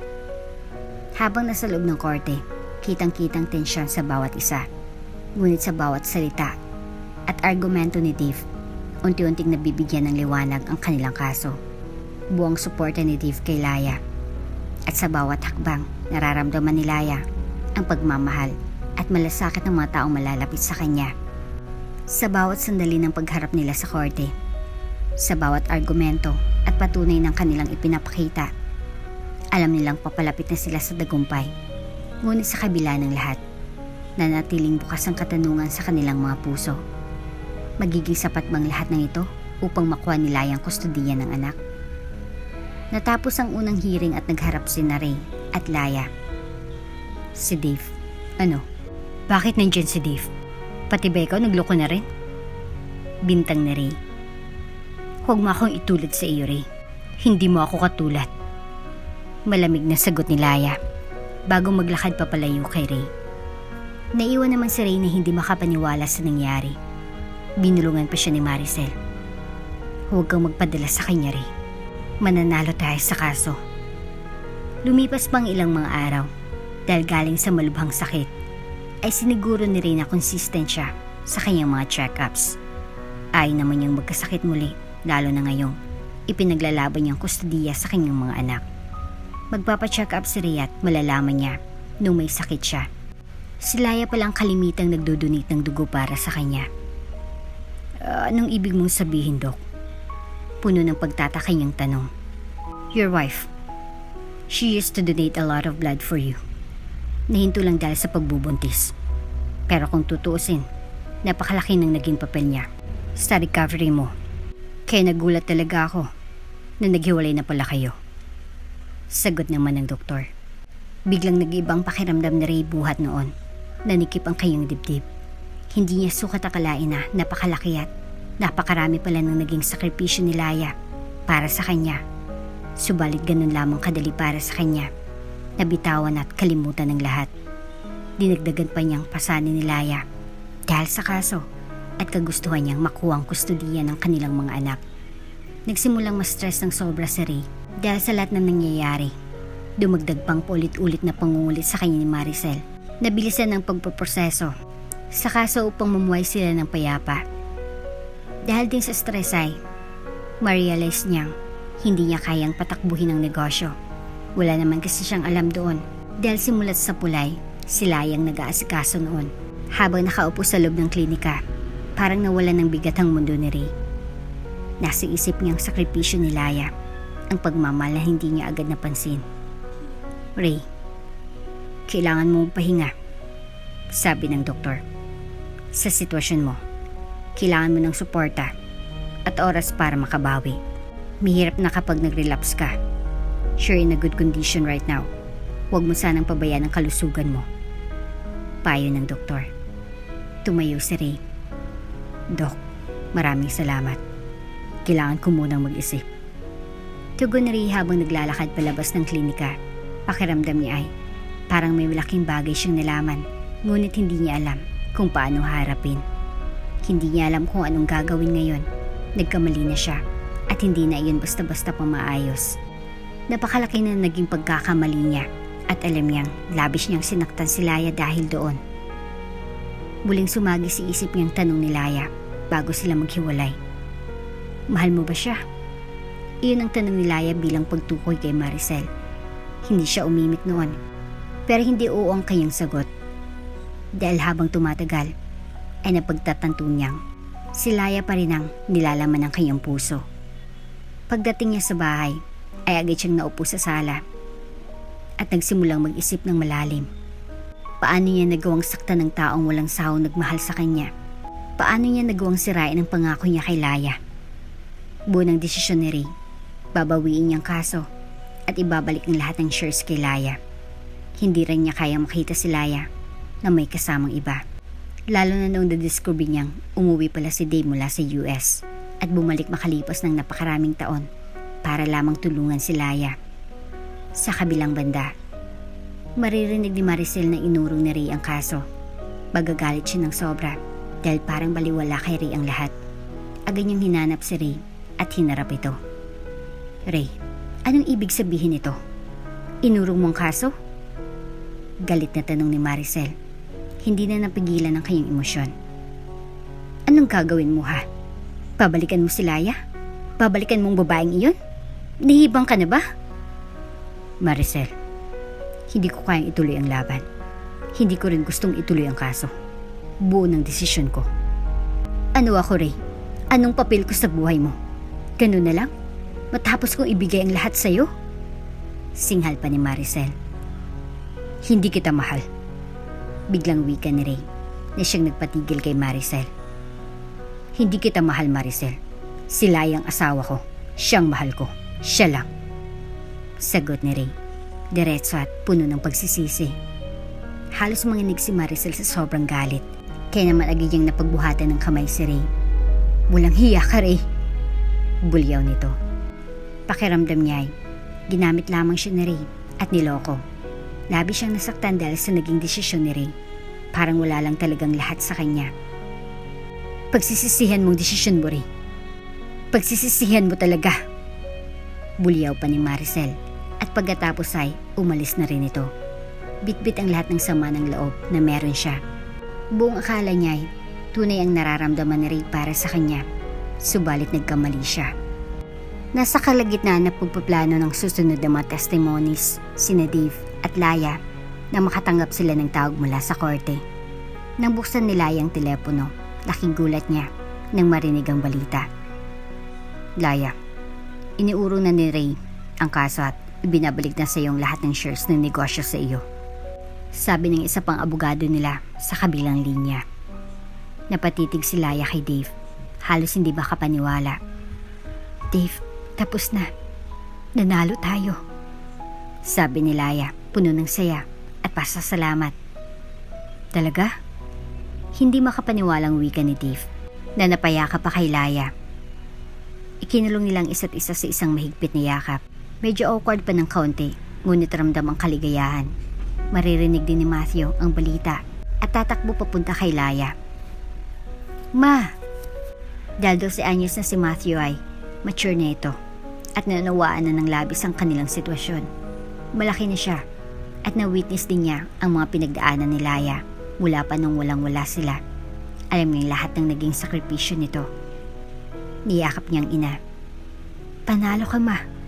Sambit pa ni Matthew. Mama, gusto namin magkakapatid na manatili sa tabi mo. Sa iyo namin gusto. Mahal ka namin. Halos mapaluhan naman si Laya sa narinig mula sa anak. Pero huwag kayong magtatanim ng galit sa papa ninyo. Kung ano man nangyari sa amin, amin na iyon. Papa niyo pa rin siya. Bili ni Laya. Sinaktan siya ni Ray, pero hindi naman kailangang madamay ang kanilang mga anak sa pagkakasira nilang dalawa. Magagawa naman nila ng paraan ito at sa payapa at maayos na paraan din. Ngayong inuurong ni Ray ang kaso. Alam naman po namin yun, Mama.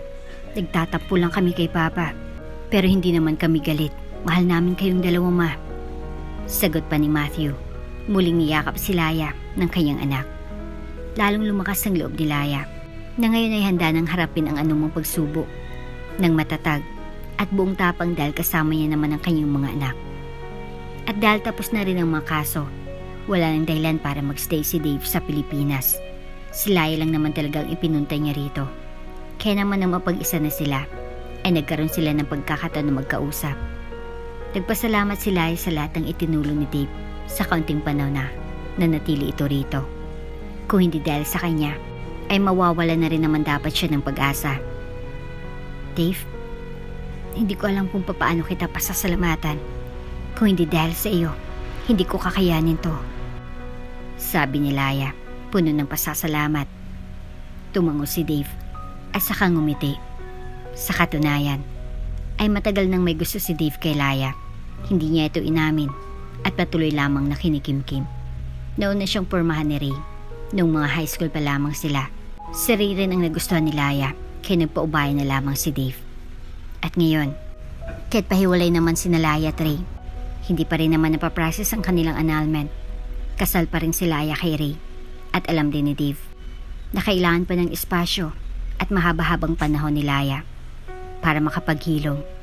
Hindi niya maaring ipilit ang sarili rito, gayong sariwa pang mga sugat nito. Oo naman, para saan pat, kaibigan kita. Mahalaga ka sa akin, Laya. Sagot ni Dave, puno ng pag-ibig ngunit mayroon ding halong pag-intindi. Niyakap ni Laya si Dave, isang yakap na puno ng pasasalamat at pag-unawa. Dave, mahalaga ka rin sa akin. Salamat sa lahat. Pagkatapos na bumalik si Dave sa Amerika at nagpatuloy sa buhay, habang si Laya naman ay naging isang ganap na single mom na, sa kabila ng lahat, ay lalong lumakas ang negosyo niya. Nagsibalikan ng mga investors na nawala saglit nung si Ray ang nagpatakbo. At mas lumakas pa ito. Maraming kumuhang mga franchise at bumilib sa ginagawang pagpapatakbo ni Laya. Nakabibilib din ang kanyang tapang dahil mantakin mong kinaya niyang lahat ng mag-isa. Inalagaan niya ang kanyang mga anak. Hands-on mom pa rin siya kahit isa siyang CEO ng kanyang negosyo.